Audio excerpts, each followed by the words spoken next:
The murmurs spreading across the fate field thickened like mist rolling in from the moors. Subtle at first, then gathering weight as villagers drifted from stall to stall with lowered voices and widened eyes.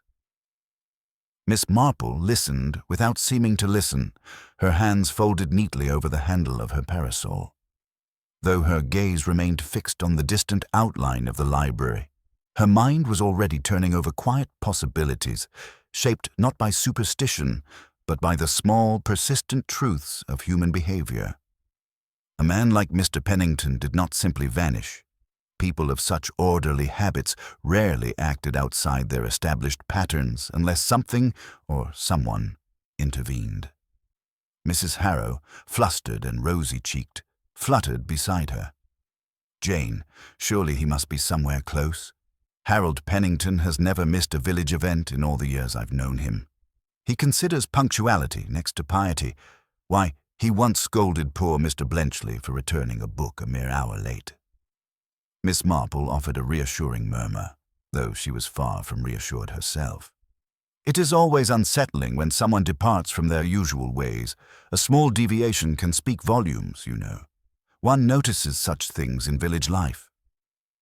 Before Mrs. Harrow could reply, Miss Agnes Drummond strode toward them, her severe skirt flapping like a reprimand. Vicars in a state over nothing, whispering walls indeed. Old buildings creak, that's what they do. And Harold is probably fussing over some pamphlet he forgot to alphabetize. The man is hopelessly attached to order, so much so he loses track of the world around him. Miss Marple studied her sharply delivered words. Miss Drummond's irritation felt too forceful to be mere annoyance. Underneath, there was tension, a brittle defensiveness hinting at something deeper than professional frustration. "I'm sure it's all quite explainable," Miss Marple said softly. "Still, it must be disconcerting for you. Such thorough preparations for the exhibition. One hates any interruption." Miss Drummond's mouth tightened. It would be rather convenient for some if it were interrupted. A number of villagers expressed interest in certain manuscripts they have no right to possess, and Harold never tolerated impropriety, not even from those with influence. She cast a pointed glance toward the Fettes' prize tent, where Mrs. Dalrymple conversed with the magistrate's wife. Without waiting for a reply, she stalked off, her spine stiff as a broom handle. It was an abrupt departure, one Miss Marple silently noted. People often revealed more in what they fled from than in what they confronted. The vicar returned moments later, wiping his brow with a handkerchief that looked on the verge of surrender. "Miss Marple, Mrs. Harrow, I've sent 2 of the church wardens to search the grounds. If Mr. Pennington simply stepped away, they'll find him shortly. Still, that sound in the library," he hesitated. "It wasn't like any settling of old timber I've ever heard." "Describe it, if you would," Miss Marple prompted gently. A sort of low, continuous murmur, almost like someone speaking behind the paneling. Not words, more like breathy repetition. He shuddered faintly. "I dislike mysteries in holy buildings. They unsettle the parish." Miss Marple's expression softened with sympathy. "Mysteries occur everywhere, Vicar. Even the loveliest of libraries can harbor them." As the crowd thinned and groups dispersed toward the tea tent, Miss Marple suggested a quiet stroll in the direction of the library. Mrs. Harrow accompanied her, though she clutched her handbag as if expecting something uncanny to leap from the hedgerows. The path leading to the small stone building wound gently between rose bushes and old elms, their branches whispering softly in the growing breeze.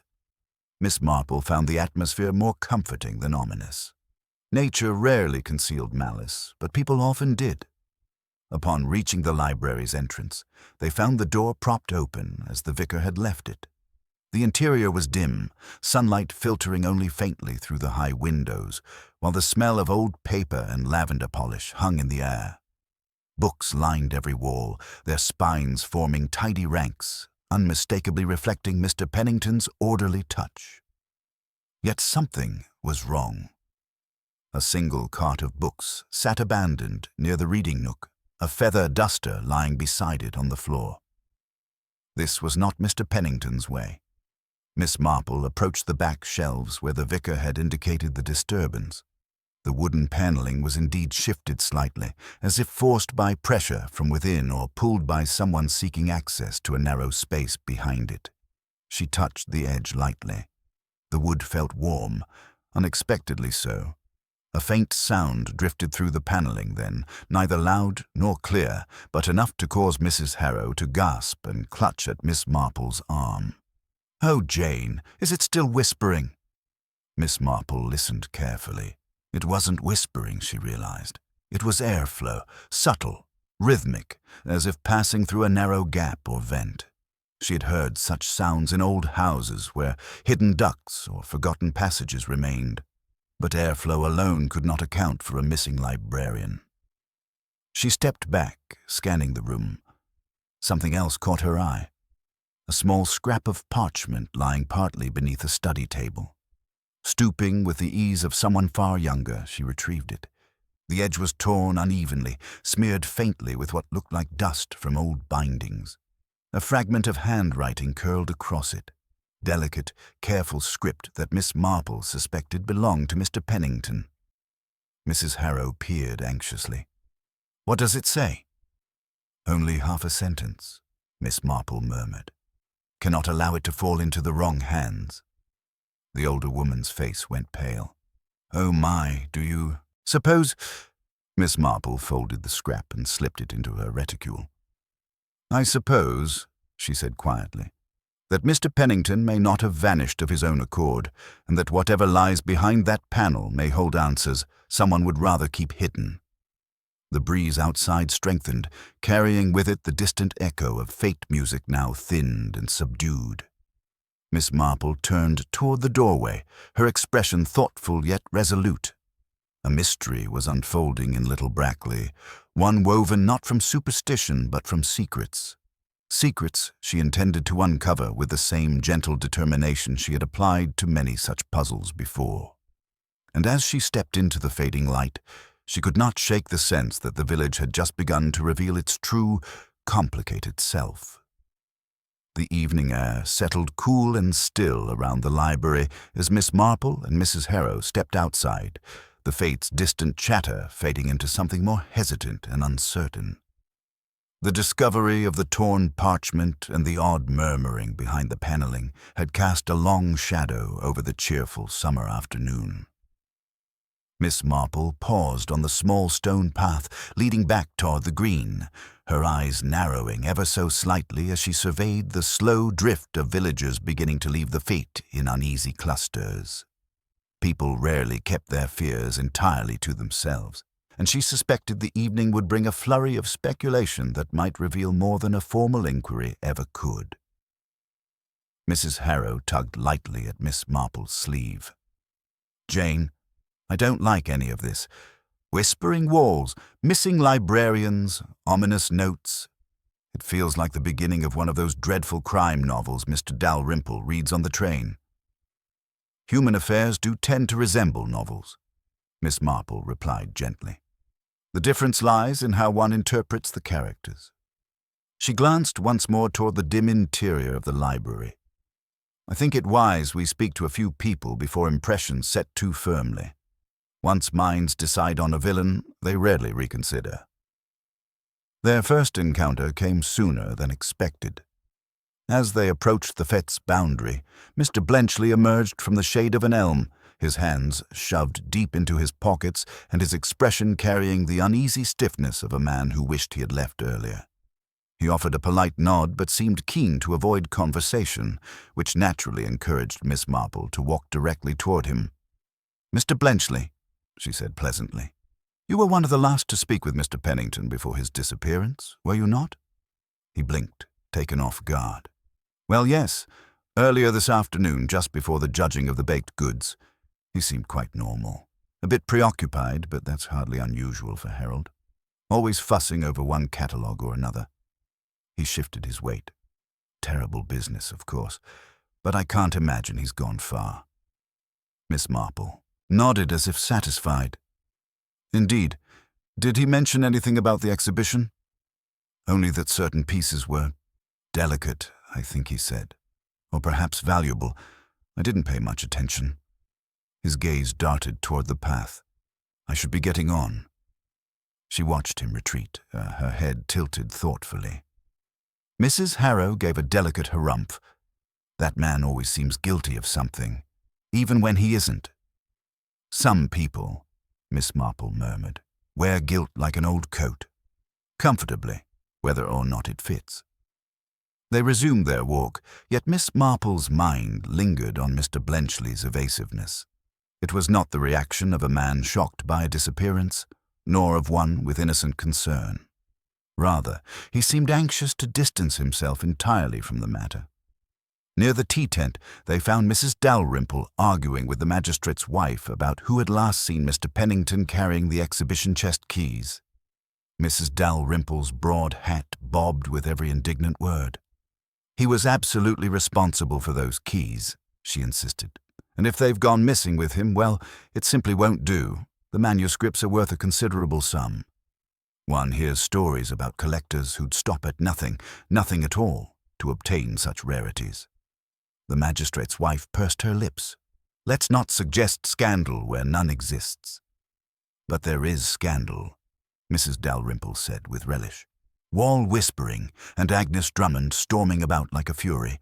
She practically accused Harold of incompetence, and then he vanishes. Mark my words, something unpleasant has been brewing at that library.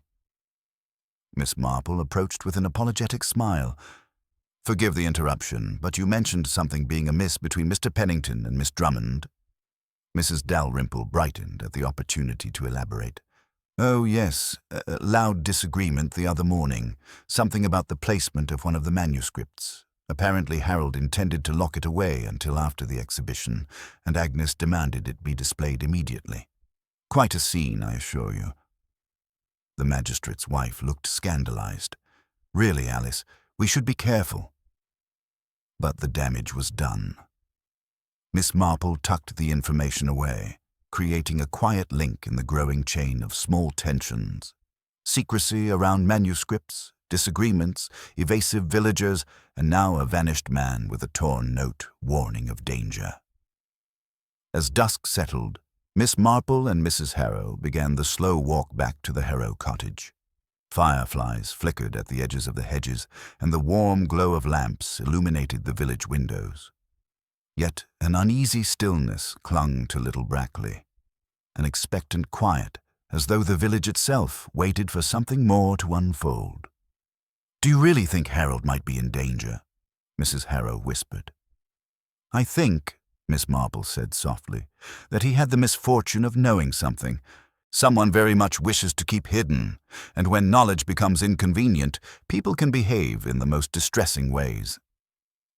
They turned onto the lane leading to the cottage, only to stop short as Miss Drummond stepped out from behind the gatepost, her face pale and drawn.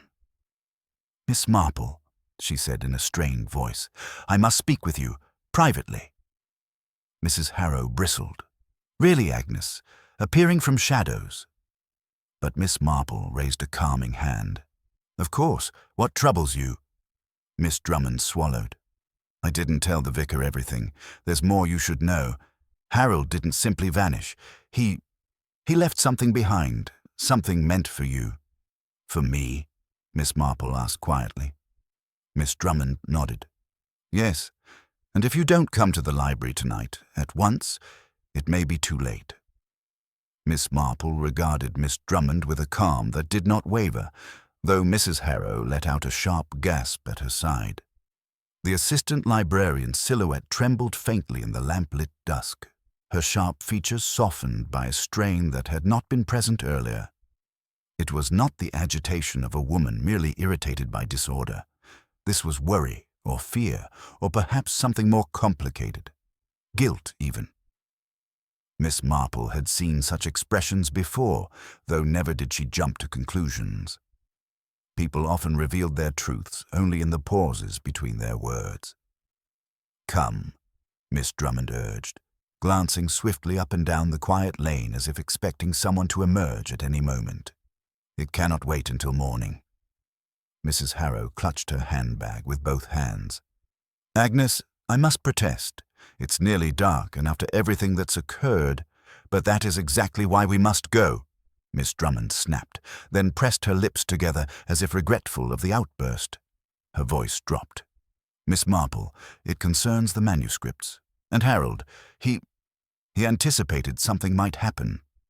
Miss Marple's interest sharpened. Did he tell you this? Not directly, Miss Drummond said, looking away. He wasn't the type, but there were signs. Things he hid. Things he guarded as if expecting trouble. And now he's gone. Miss Marple exchanged a brief, reassuring glance with Mrs. Harrow before nodding. Very well. Let us see what must be seen. They walked together, the only sound the crunch of gravel beneath their feet and the soft whisper of leaves swaying in the night breeze. Lamps flickered from a handful of cottage windows, but most of Little Brackley had retreated indoors, the village settling uneasily into its night.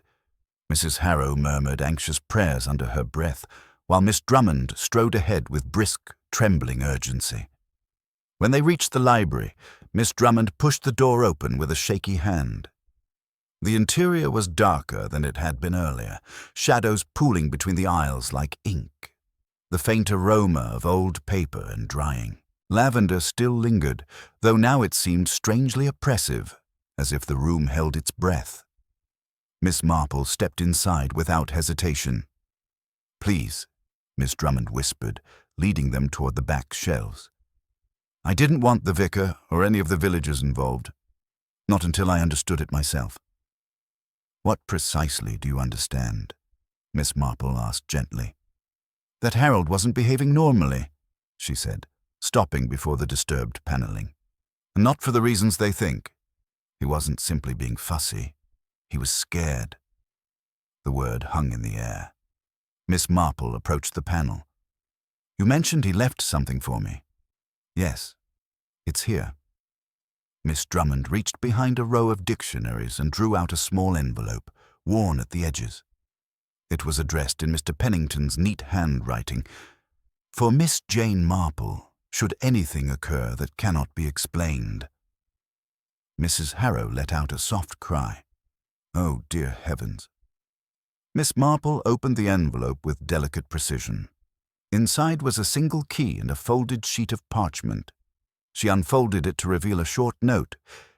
If you are reading this, I have been compelled to act sooner than I wished. The manuscript in question is not merely valuable, it is dangerous in the wrong hands. I have hidden it. Do not trust appearances. The truth lies behind the oldest shelves. H.P. Miss Marple read it twice, absorbing each phrase. Dangerous was a curious word to use regarding a manuscript. But then, danger took many forms. A secret, for instance, could be far more perilous than any blade. Agnes, Miss Marple said softly, you must tell me everything you noticed before Harold disappeared. Miss Drummond hesitated, twisting her hands. There was tension at the library all week, people coming and going who had no business there. Mrs. Dalrymple, for one, asking pointed questions about the manuscript's value. Mr. Blenchley lurking about the catalogues. And then, she faltered. Then Harold moved one of the oldest manuscripts, a small leather-bound volume kept under lock for ages. He didn't tell me where, only that its security was paramount. Mrs. Harrow sniffed. It all sounds like greed and mischief, but whispering walls. Hidden shelves. It's too much. Miss Marple touched the paneling lightly, listening once more to the faint, rhythmic sound behind it. This airflow suggests a passage or cavity, she said. Old buildings often have them, forgotten conduits for heating or storage. If Harold discovered or used such a space, he may have hidden the manuscript inside. Miss Drummond's breath caught. A hidden passage, but then, could Harold be in there? Unlikely, Miss Marple murmured. But someone else might be, or someone may have gone in after him. A creak echoed from deeper in the library, the unmistakable complaint of a shifting floorboard. Mrs. Harrow seized Miss Marple's arm. Who's there? No answer came. Only silence thickened, broken at last by Miss Drummond whispering, "We aren't alone." Miss Marple straightened, the key from the envelope glinting in her hand. She glanced calmly at her companions. "Ladies, fear clouds judgment. Let us proceed sensibly. Something or someone moved just now, and we must determine whether it is connected to Harold's disappearance." Before Mrs. Harrow could protest, Miss Marple stepped toward the sound, her steps soft but deliberate. She had spent her life unraveling the tangled threads of human deceit. Fear did not deter her. The two women followed at a distance, their breaths shallow. Near the far corner of the library, a shadow flickered behind a tall bookshelf. Miss Drummond gasped. "There. Did you see it?"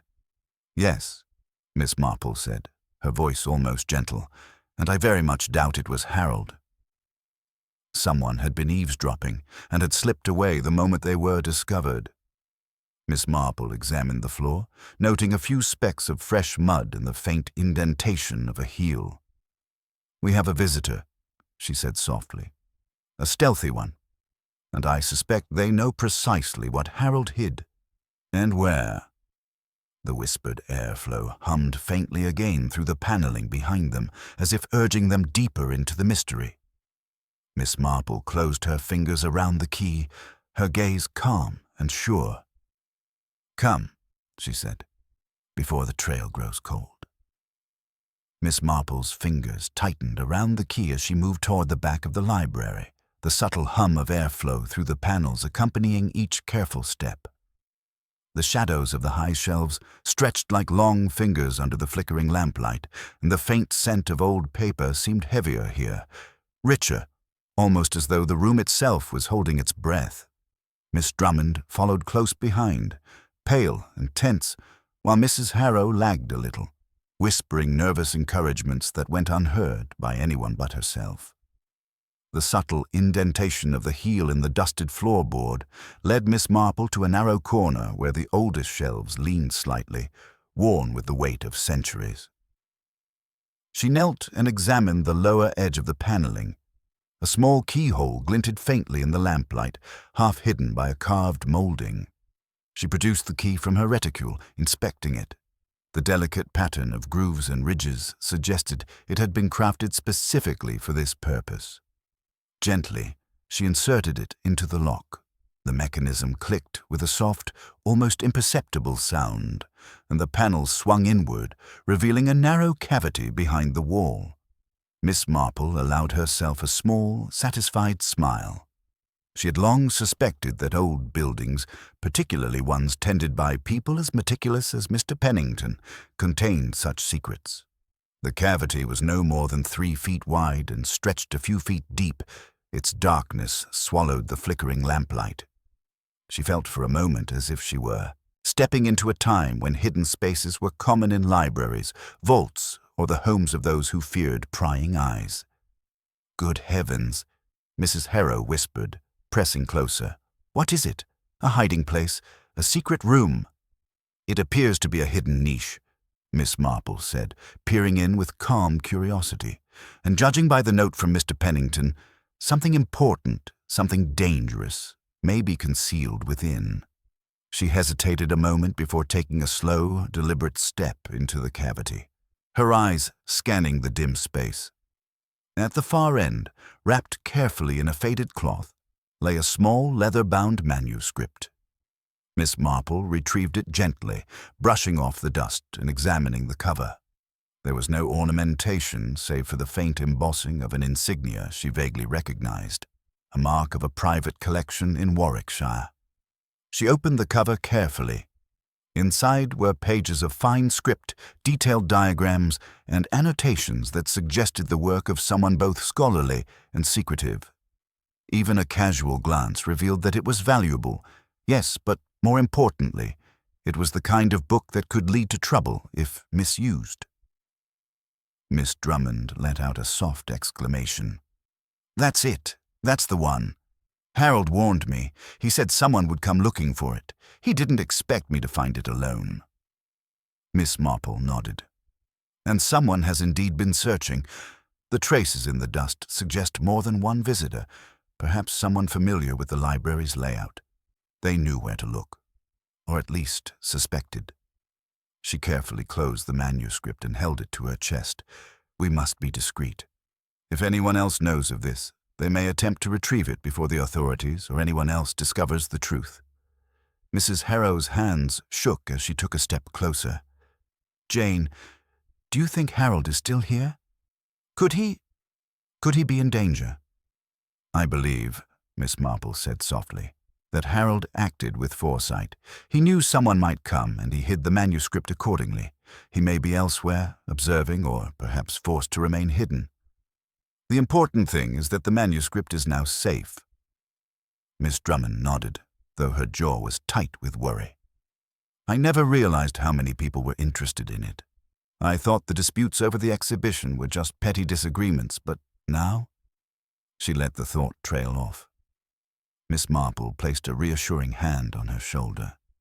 The truth is rarely simple, and in villages, as in life, motives are often hidden beneath the most ordinary appearances. One must observe carefully, not rush to judgment. A sudden sound caused them all to freeze, a soft, deliberate footstep somewhere toward the front of the library. Miss Marple's gaze lifted, her blue eyes calm but alert. Whoever was there had not expected the panel to be open. The hiding place would not be discovered easily. Yet someone had lingered. "Did you hear that?" Mrs. Harrow whispered. "Yes," Miss Marple said, her voice quiet but steady. "And it is a visitor we did not anticipate. Let us see who it may be, but with caution. Approach carelessly, and we risk alarming them." They moved toward the main aisle, keeping low and slow. The sound of movement was faint now but persistent, a shuffle rather than a step. Miss Marple considered the possibilities. Mr. Blenchley, perhaps, seeking to confirm what Mrs. Dalrymple might have told him, or someone entirely unexpected. Either way, the pattern of behavior was consistent. Someone who assumed the library empty, unaware that the clever librarian had left instructions in advance. A shadow detached itself near the entrance, a figure pausing as if listening for any sign of discovery. Miss Marple stepped forward with gentle authority, not startling but commanding attention. "You need not hide," she said softly. "We are aware someone has been searching." The figure stiffened. A man, thin, with a nervous tension in his posture, slowly lifted his hands. I only wanted to see, just to check the exhibition," he stammered. "I didn't touch anything." Miss Marple regarded him calmly. "Curiosity is rarely the only motive when secrets are involved. Tell me, what do you know of Mr. Pennington's arrangements?" He hesitated, eyes darting. I heard something about the manuscripts. I thought perhaps one was missing. I meant no harm." Miss Marple's lips pressed together. "Intentions aside, knowledge of the manuscript carries responsibility, and now you know it is safeguarded. You must leave it alone. Nothing more will be said, provided you do."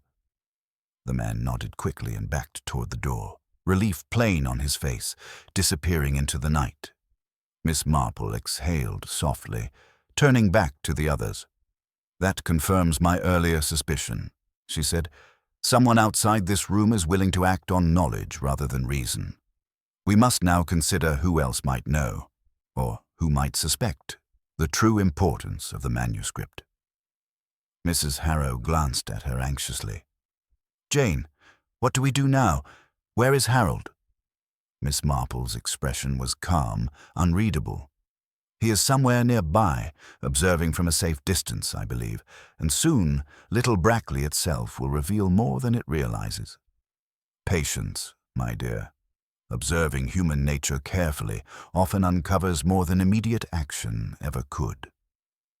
The night settled around the library once more, thick with expectation, as Miss Marple carefully replaced the manuscript in the hidden niche, ensuring its concealment was absolute. Outside, the village of Little Brackley lay quiet, its secrets waiting for the next move to be made. Morning in Little Brackley arrived soft and golden, a light mist hovering over the lawns and hedgerows as if reluctant to let go of the night. The village had resumed its quiet rhythm, though an undercurrent of unease lingered in the air. At the Harrow cottage, Miss Marple sat in her accustomed armchair, the manuscript she had examined the previous evening safely concealed in her reticule, while Mrs. Harrow bustled about, arranging cups of tea and glancing nervously out the window at the empty streets. Miss Marple, however, was not distracted by domesticity. Her mind replayed the events of the previous night, the careful observations of the hidden panel, the nervous intruder, and Miss Drummond's revelations. Each element, taken separately, might seem trivial, but together they formed a pattern that indicated more than mere curiosity or petty theft. There was intent and there was opportunity. And the question that lingered persistently in her mind was why someone would go to such lengths for a manuscript, and why Harold had vanished at precisely the moment he did. Mrs. Harrow placed a cup of tea before her. "Jane, you have barely slept. I can't imagine how you remain so calm. If it were me, I'd have been awake all night fretting." Miss Marple accepted the tea politely, but did not lift it. Calmness is merely the absence of panic. One observes, one notes patterns, and one waits. The truth, as always, emerges in its own time. She took a small sip, allowing the warmth to spread, while her mind continued to assemble the pieces of the puzzle. There was a knock at the door, and Miss Drummond stepped in, her expression still drawn from the strain of the previous evening. "Miss Marple, I came as soon as I could. I thought perhaps you had discovered something more." "Indeed, Agnes. But as I suspected, the manuscript remained secure, and our visitor departed without incident." Miss Marple inclined her head slightly. "Yet there are threads still to follow. Tell me everything you observed yesterday at the library. No detail too small." Miss Drummond swallowed and began carefully. "Well, as you know, Harold spent most of the week preparing the exhibition, but I noticed each day a series of visitors who arrived quietly, asking for guidance or inspecting certain sections. Some seemed perfectly innocent, others less so. There was one gentleman in particular, a Mr. Ashcombe, who lingered near the rare bookshelves far longer than necessary. He claimed interest in cataloguing, but his questions seemed pointed." Miss Marple nodded. "And did he speak to Harold directly?" "Once," Miss Drummond said, frowning. "He asked about the manuscript's origins, the provenance of each volume." Harold deflected politely, but there was something in the man's eyes. Calculating. Like he was seeking information he had no right to possess. "Calculating eyes often reveal more than words," Miss Marple observed. "Did you notice anything unusual about his departure?" Miss Drummond hesitated. "He seemed unusually hurried in the afternoon, shortly before Harold disappeared. I did not see him leave the building, but he did not appear again." Miss Marple's lips pressed together thoughtfully. She could feel the invisible lines of motive extending outward, connecting people who seemed unrelated, creating a web that required delicate examination. "We must ascertain who knew of the manuscript's particular value and who had opportunity. That Mr. Ashcombe may be significant, but he is only one thread. What else did you observe?" Miss Drummond bit her lip. There were whispers among the staff. Miss Giddings, the assistant from the previous decade. She had returned briefly, consulting Harold about cataloguing procedures. She lingered in corners, watching and listening. At first, I thought her merely nostalgic, but yesterday her attention seemed unusually focused on the old shelves. Miss Marple nodded. People rarely observe without reason. Nostalgia is often a mask, and if Harold anticipated danger, he would have been vigilant for such behavior. "Agnes, you said he moved one manuscript. Did he say where?" "No," Miss Drummond admitted, "only that it was secure and that I was not to handle it. He seemed almost anxious." Miss Marple's eyes narrowed slightly. "Anxious, yes, but measured. He anticipated something, someone, and he left instructions precisely for situations like last night. That tells me he knew the risk and he trusted you to act with discretion." There was a pause, filled only by the quiet ticking of a clock on the wall. Mrs. Harrow poured herself a cup of tea, murmuring to herself about the impossibility of such intrigue in a village like theirs.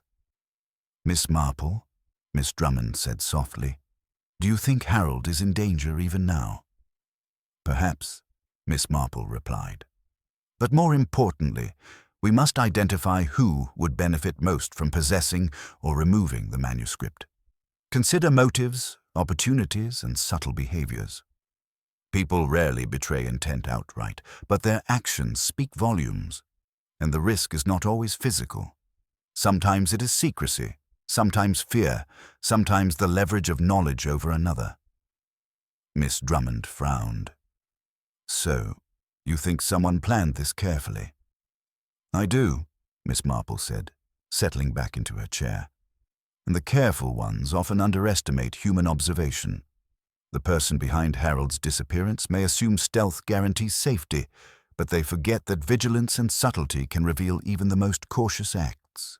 What is invisible to many is often glaringly apparent to those who watch closely and without judgment."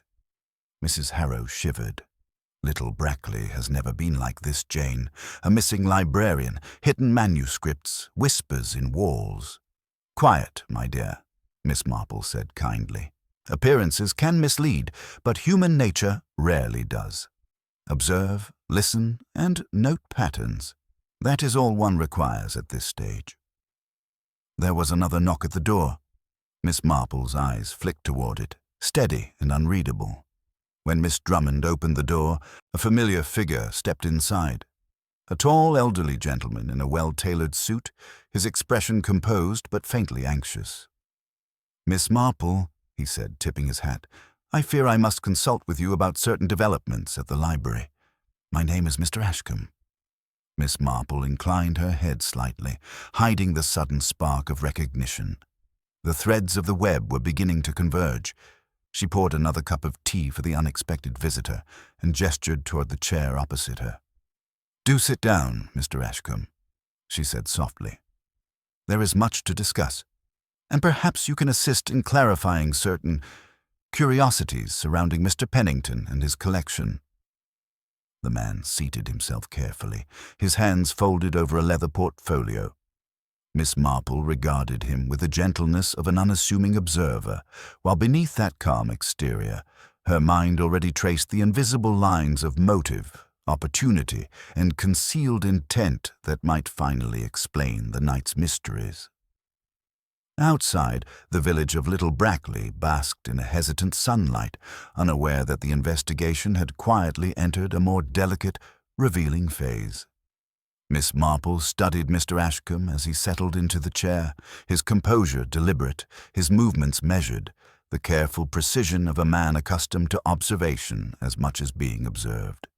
He spoke politely, yet there was a tension in his jaw, a subtle rigidity in the shoulders, betraying a worry he evidently hoped to conceal.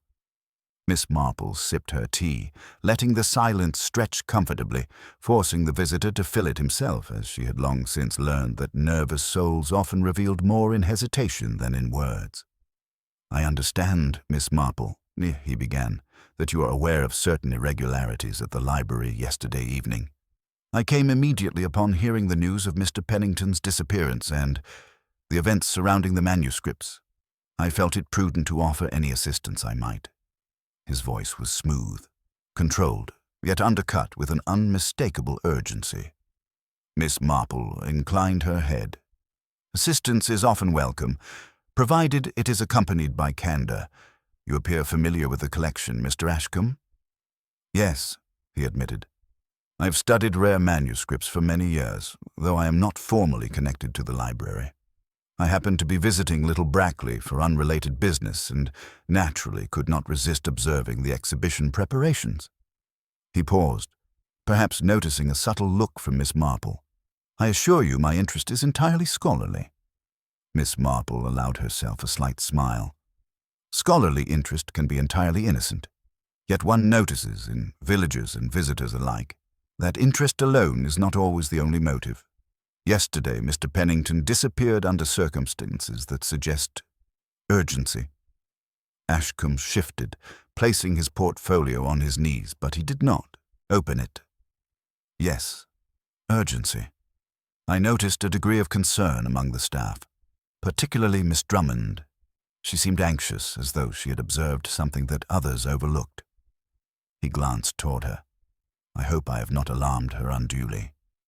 Miss Marple's eyes, soft yet penetrating, regarded the younger woman. Miss Drummond's observations are precise.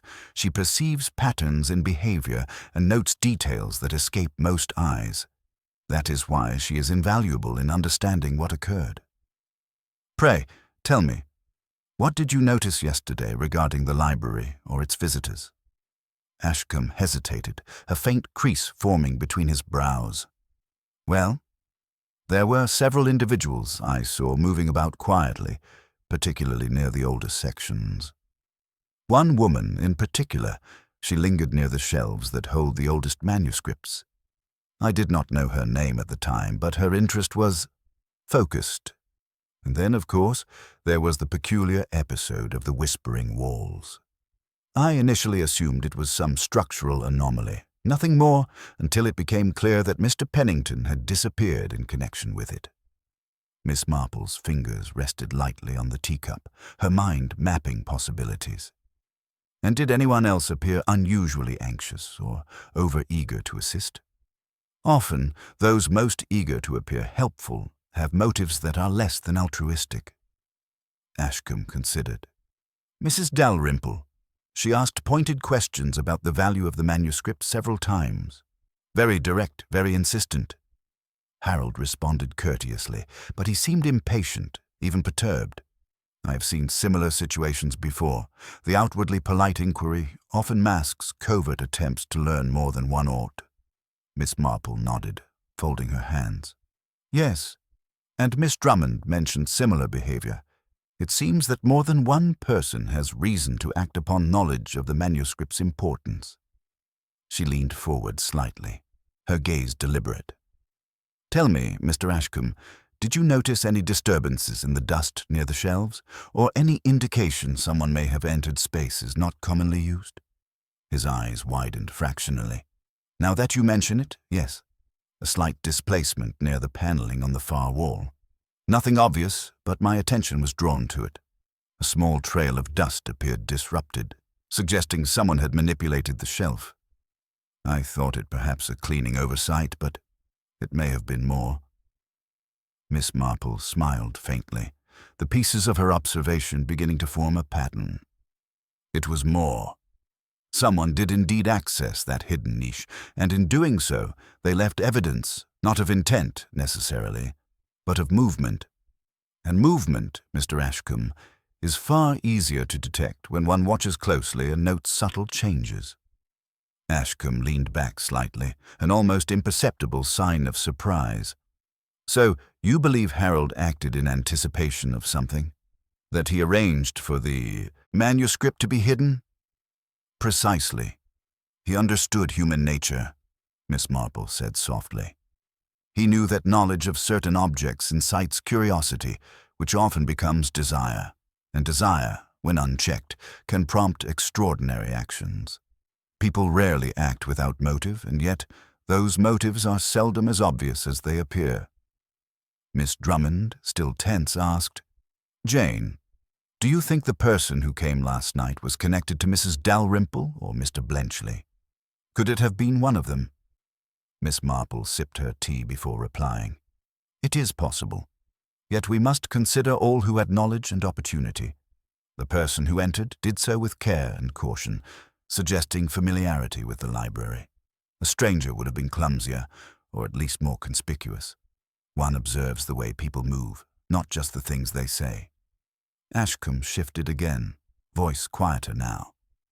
And Harold himself, where do you think he is now? Miss Marple's gaze was steady, thoughtful. He may be close, observing. Perhaps he waits to ensure his precautions remain effective, or perhaps he is otherwise detained. Either way, He has planned for contingencies, and we must assume he did so meticulously. That is the lesson of careful observation. It allows one to anticipate the actions of others without forcing their hand prematurely. A soft tap at the window drew their attention. Outside, the early morning sun illuminated a shadowed figure retreating across the lawn. Ashcombe's eyes followed it nervously.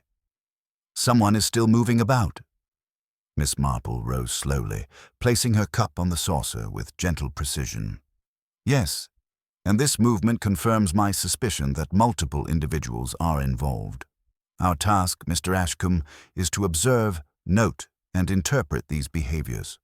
The truth does not rush. It reveals itself in careful increments. Let us now proceed, step by step, to understand what has been set in motion. The three of them exchanged glances, the weight of anticipation settling comfortably but insistently. Outside, the village stirred with the routine of morning, unaware that its quiet streets had become a stage for a subtle game of observation, cunning and carefully concealed intentions. One that Miss Marple was poised to unravel with her habitual patience and unwavering insight. By mid-morning, little Brackley had regained its semblance of tranquility, though the unease lingering from Harold Pennington's disappearance had not dissipated. Miss Marple, accompanied by Miss Drummond and Mr. Ashcombe, made her way through the village toward the library, where a closer inspection of the premises might reveal further evidence.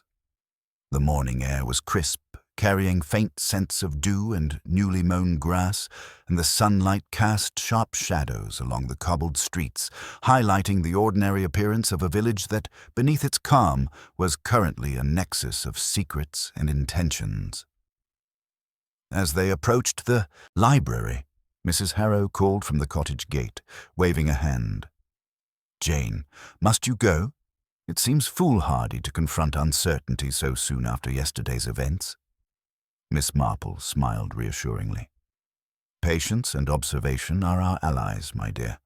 One cannot solve mysteries without seeing them clearly, and seeing clearly sometimes requires direct engagement."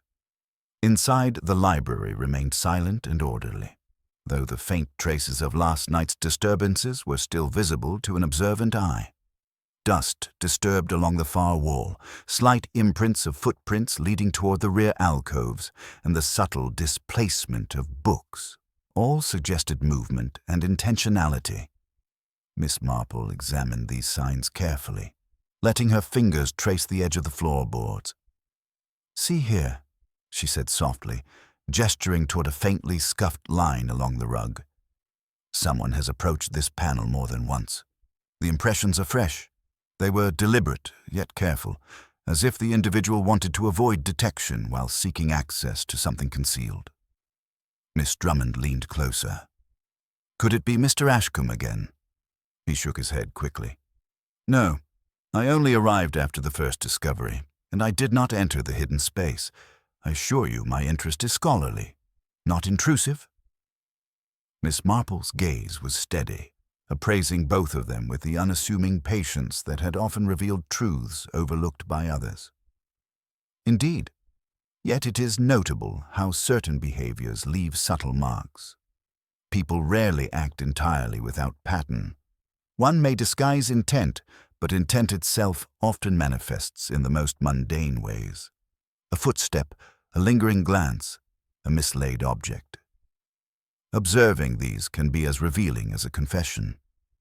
She moved slowly toward the rear shelves, kneeling to inspect the floor more closely. There were two distinct impressions, a heel and a smaller, more delicate foot, slightly turned outward as though in hesitation. The heel was deeper, suggesting weight and certainty. The smaller imprint, lighter, indicated caution or uncertainty. She noted the spacing and direction carefully. "Two visitors," she murmured, each moving differently, yet both drawn to the same place. One confident, the other tentative. This alone suggests differing motivations. Miss Drummond's brow furrowed. "And the manuscript, the one Harold hid. Do you think both were seeking it?" Miss Marple considered, her expression calm. Possibly. But motives are seldom identical, even when goals align. One seeks possession, another knowledge. One pursues control, the other curiosity. The subtleties of action often reveal these distinctions better than words do. As they examined the rear alcove, Miss Marple's hand brushed against a narrow slot between two shelves, almost imperceptible yet present. She inserted a finger and felt a slight give. "Ah," she whispered, "another concealment." Harold was thorough. He anticipated more than one observer. He would not risk leaving the manuscript fully exposed in a single niche. Miss Drummond's eyes widened. Could he have moved it again, even after last night? Entirely possible, Miss Marple said. And if so, he likely chose a place only accessible to someone he trusted, or someone unlikely to enter without necessity. Which raises questions about the intruder we encountered. They carefully moved the movable shelf aside, revealing a narrow cavity no wider than 18 inches, deep enough to conceal a small object. Miss Marple reached inside and extracted a second envelope, yellowed with age. She opened it delicately. Inside was a folded note and a slender key, smaller than the first. The handwriting was unmistakably Pennington's. To Miss Marple, for guidance in the event that curiosity proves relentless. Trust your judgment above all. She glanced at Miss Drummond. Harold anticipated someone might come seeking the manuscript. He left this in preparation. His concern was not merely for the object's safety, but for the consequences of its discovery. Miss Drummond bit her lip. "You mean dangerous consequences?" Miss Marple nodded. "Precisely. Knowledge, once accessible, can drive people to acts they would not otherwise consider, and it appears that someone has already begun to act." Mr. Ashcombe's brow furrowed. "You think the intruder had knowledge beforehand?" "How could they?" Miss Marple's gaze was unyielding, precise. Word travels, intention leaks, and behavior betrays motive. Someone overheard, observed, or inferred more than we initially suspected. The manuscript's presence, though hidden, is no longer a secret in the minds of those paying attention. And attention in Little Brackley, even when subtle, is remarkably persistent. She set the envelope aside carefully and rose. "We must now consider who among the villagers has both knowledge and opportunity. The obvious suspects, Mr. Blenchley, Mrs. Dalrymple, perhaps Miss Giddings, each presents themselves as plausible, yet one must weigh behavior, subtlety, and timing. Those are the keys to understanding motive." A faint creak from the entrance drew their attention. The shadow of a figure flickered against the light streaming through the tall windows. Miss Marple's blue eyes met the intrusion, calm but alert. The person paused, hesitating, and then stepped fully into the room. A young man, unfamiliar, with an expression of startled curiosity. Sorry to intrude," he stammered. "I heard something. I thought I might help." Miss Marple inclined her head slightly. "You may stay, provided you speak honestly. Tell me, what prompted your interest in the library this morning?" The man swallowed nervously. I was walking past and heard movement. I thought perhaps someone needed assistance. I did not mean to interfere.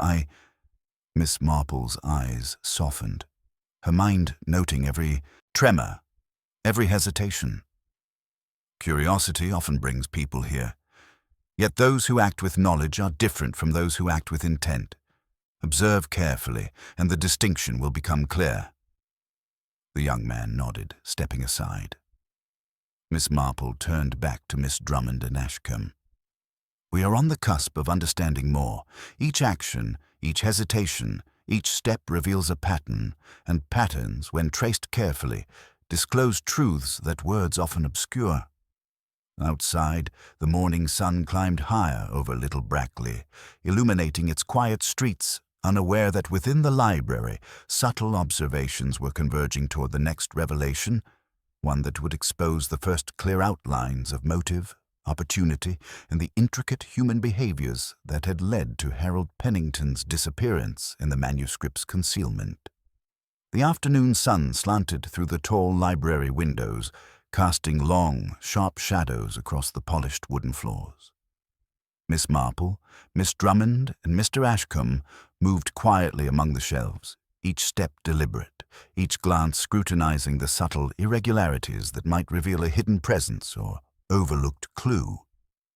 The young man who had appeared earlier lingered nervously near the doorway, observing but not interfering, a living reminder that curiosity could be as much a hazard as it was a tool. Miss Marple adjusted the manuscript in her reticule, thinking through the events of the morning, the intruder's hesitant movements, the disturbed floorboards, the hidden niches.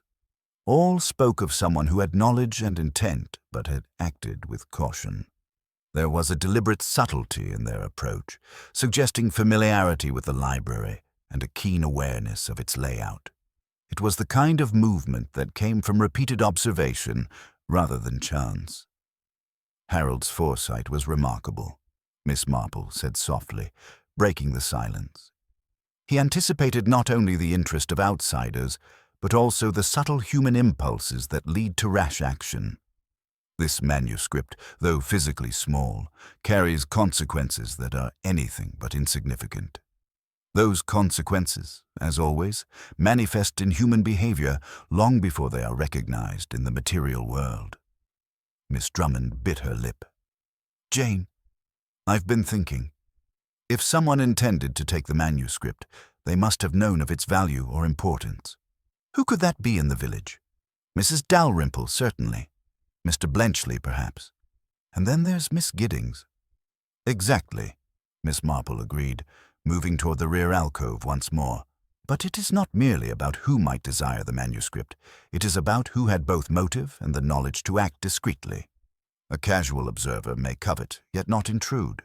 It is those who observe carefully and anticipate reactions who are truly dangerous. Human nature, my dear, rarely fails to leave a trace." Ashcombe, standing near the tall windows, nodded thoughtfully. "I've observed patterns in behavior all my life. A scholar's curiosity can sometimes be distinguished from the intent to acquire or manipulate. The intruder last night, well, from what I saw, it was deliberate, but they hesitated at moments, almost as if testing the situation, gauging what was safe to pursue." Miss Marple's gaze swept the room, taking in the subtle shifts in light, the undisturbed dust along some shelves, the faint scuff marks along the edge of the rug. Yes, hesitation is instructive. It signals doubt, caution, perhaps fear, but also opportunity. One watches hesitation closely, for it often reveals the intersection of intent and uncertainty. And uncertainty can be exploited, especially by those who have anticipated its appearance. Miss Drummond's hand trembled slightly as she adjusted a stack of books on the nearest table. "Jane, do you think Harold could have been confronted by this person? Perhaps he was prevented from returning last night." "It is possible," Miss Marple said, her voice steady. "But I suspect he remains elsewhere. Observing, he anticipated intrusion and left provisions in place. The envelopes, the keys, the concealed manuscript, all of these were planned as contingencies. Harold's actions are deliberate, and he trusts observation more than force. He is counting on human behavior to reveal the truth, as I now must." Miss Marple approached the displaced rug near the hidden panel and knelt to examine it once more. A faint trail of mud and small debris led away toward the front of the library. She traced it gently with her finger.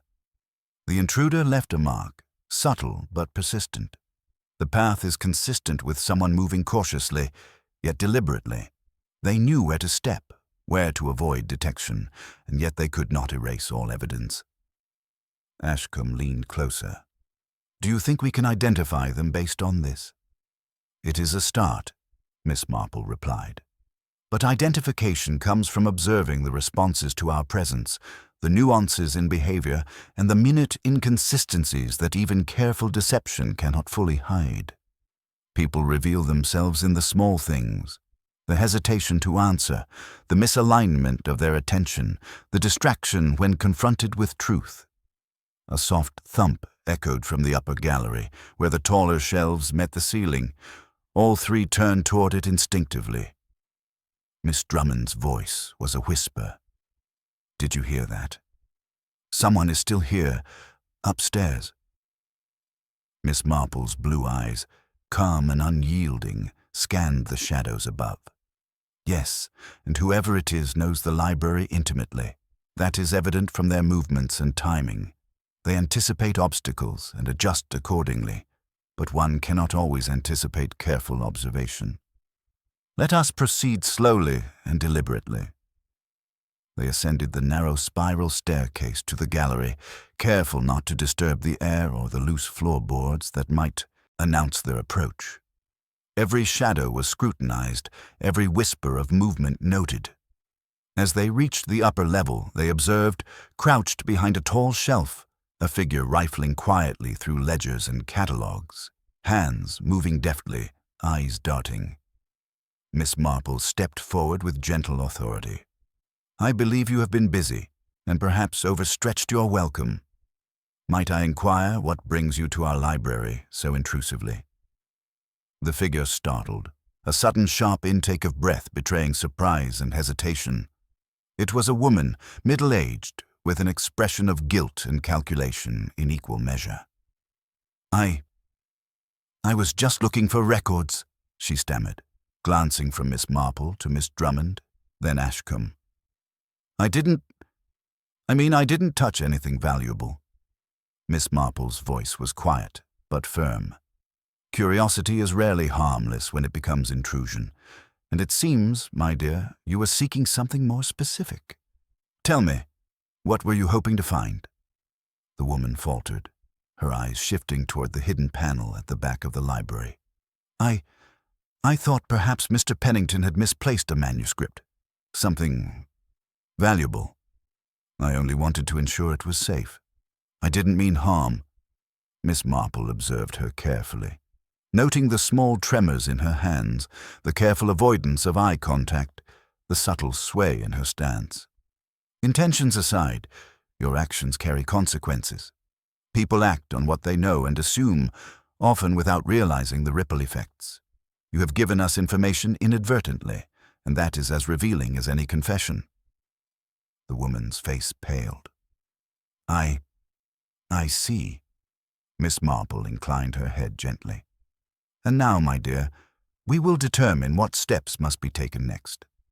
Steps that will illuminate both motive and opportunity, and perhaps, if we observe carefully, lead us closer to the true events surrounding Mr. Pennington's disappearance and the manuscript he so carefully concealed."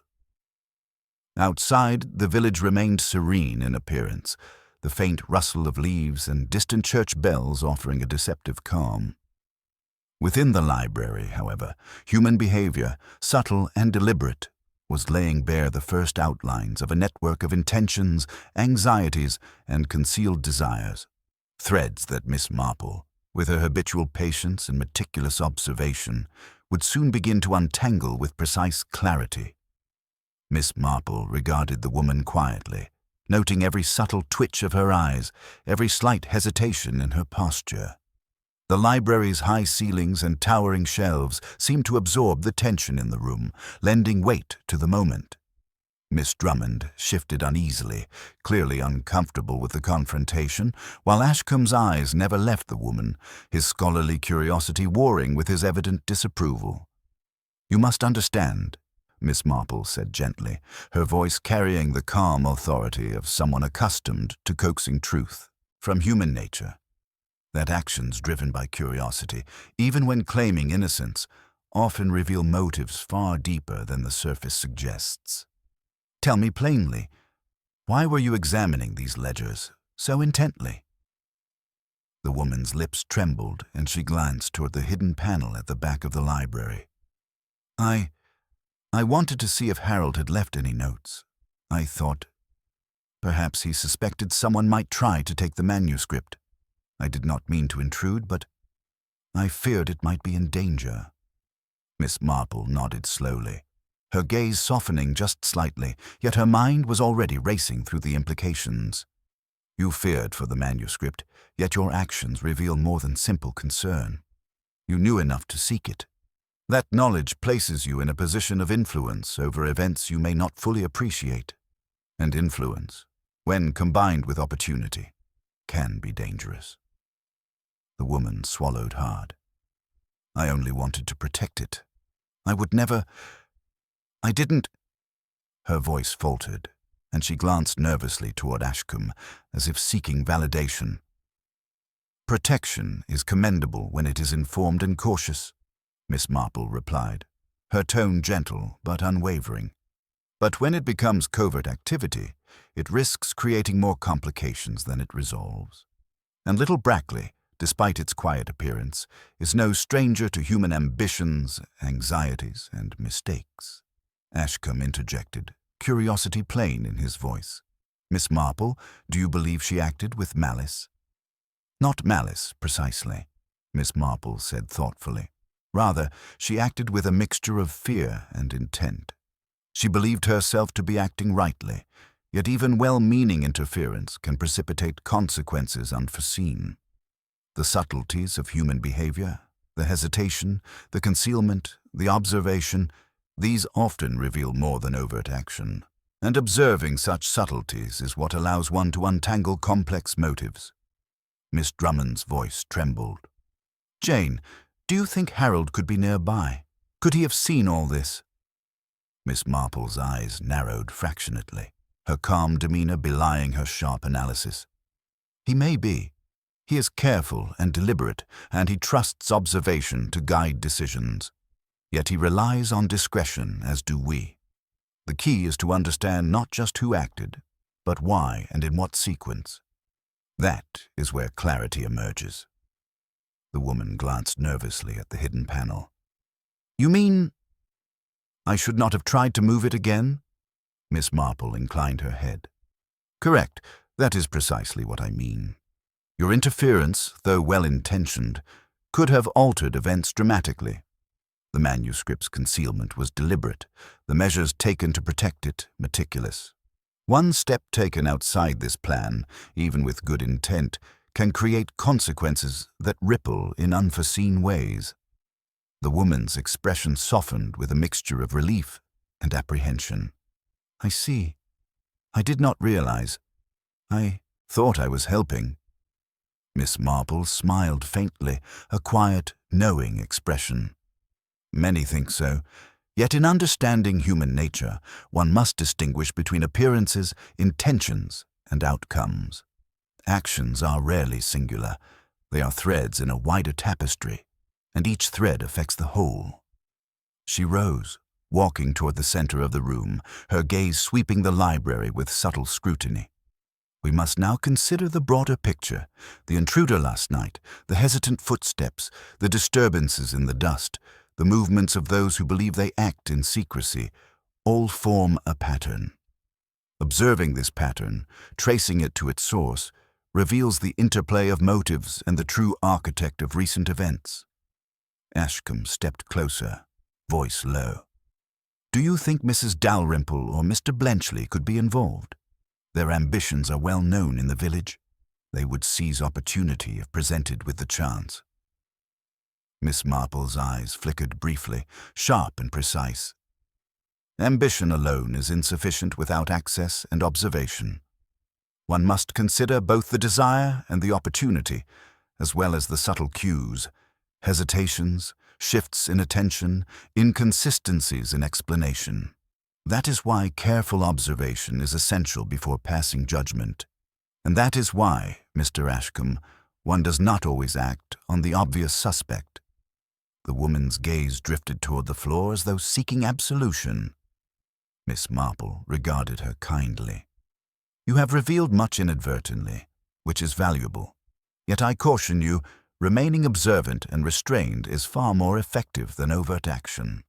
The consequences of impulsive measures can be far-reaching, as we have already seen. Miss Drummond leaned in, whispering, Jane, what should we do next? Where do we look to find Harold, or at least understand what has happened to him?" Miss Marple's eyes narrowed, thoughtful, analytical. "We must retrace movements, examine who had knowledge and access, and consider behavior in context. The intruder's hesitations, the concealed manuscripts, the anticipatory measures, all these are indicators. By studying these patterns, we can anticipate where Harold might be, or where the next step of this puzzle may unfold. And in doing so, we can understand the human impulses driving the current events." A faint rustle drew their attention toward the far wall. The small panel shifted slightly, suggesting movement behind it.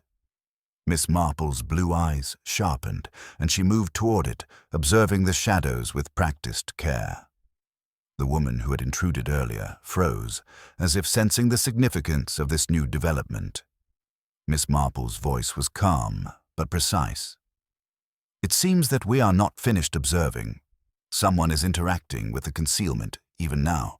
That is a clue in itself, their behavior, their timing, their confidence or hesitation. Watch carefully, and we will understand far more than the objects themselves could ever reveal." The library settled into a tense quiet, the sunlight illuminating the dust motes in the air as Miss Marple, with the patience that had long been her hallmark, prepared to watch and deduce. Outside, little Brackley appeared unchanged, the village's serenity masking the subtle, deliberate movements of those whose intentions were slowly, inexorably, being revealed. In the intricate web of observation, the next revelation was imminent, and Miss Marple's mind, alert and discerning, was poised to interpret it with the clarity that human behavior alone could provide. The faint movement behind the panel was deliberate, measured, and yet betraying the slightest tension.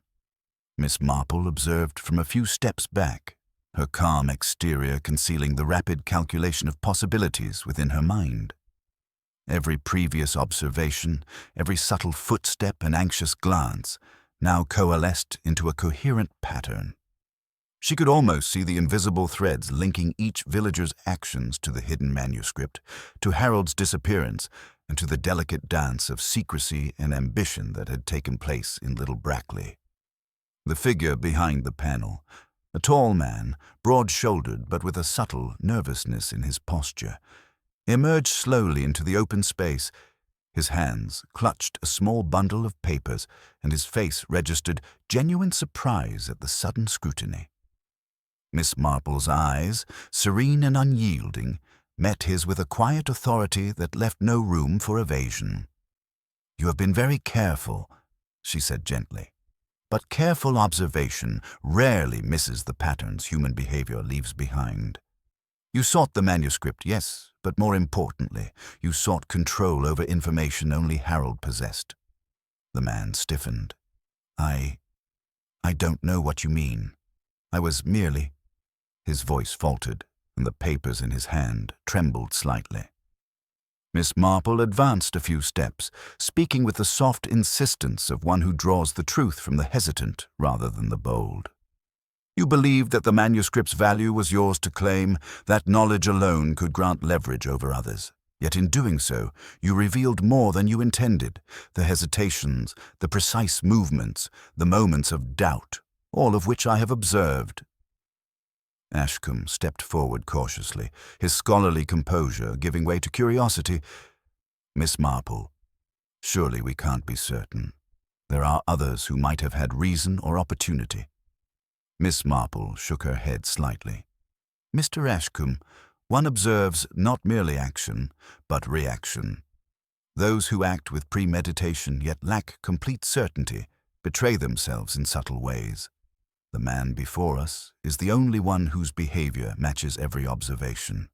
The cautious approach, the repeated visits to the concealed niches, the lingering in shadows while avoiding direct scrutiny.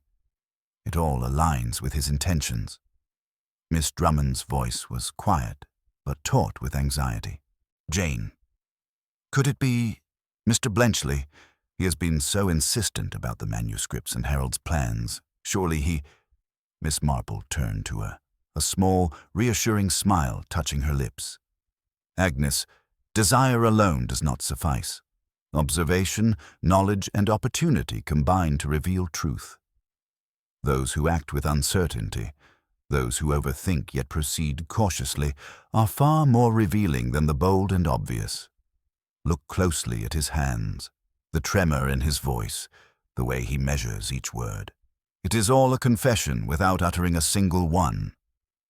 The man's color shifted as he realized Miss Marple's scrutiny was not casual. You can't prove anything," he exclaimed, but his voice was uneven, betraying his anxiety. Miss Marple's tone remained gentle, yet firm. "Proof is not always needed to understand motive and intent. Observation provides clarity where evidence alone may mislead. I've watched the sequence of actions, traced the small hesitations, and noted the inconsistencies in explanation. Everything points to one conclusion. You intended to obtain the manuscript, and in doing so, you orchestrated circumstances to conceal your pursuit." He shifted, attempting to regain composure, but every movement was now an involuntary signal of guilt. Miss Marple inclined her head slightly. "And in seeking control of knowledge, you underestimated the careful planning Harold employed. He left contingencies, anticipated human curiosity, and prepared a series of markers to alert those observant enough to follow, which in turn led us to this moment." A silence fell over the room, heavy with the weight of realization. The man's hands dropped, the papers fluttering to the floor. He glanced at Miss Marple, defeated, understanding that evasion was now futile. "You are correct," he admitted quietly. I thought I could retrieve it without anyone noticing. I did not intend to harm Harold, only to possess knowledge, to hold power over the collection. I misjudged."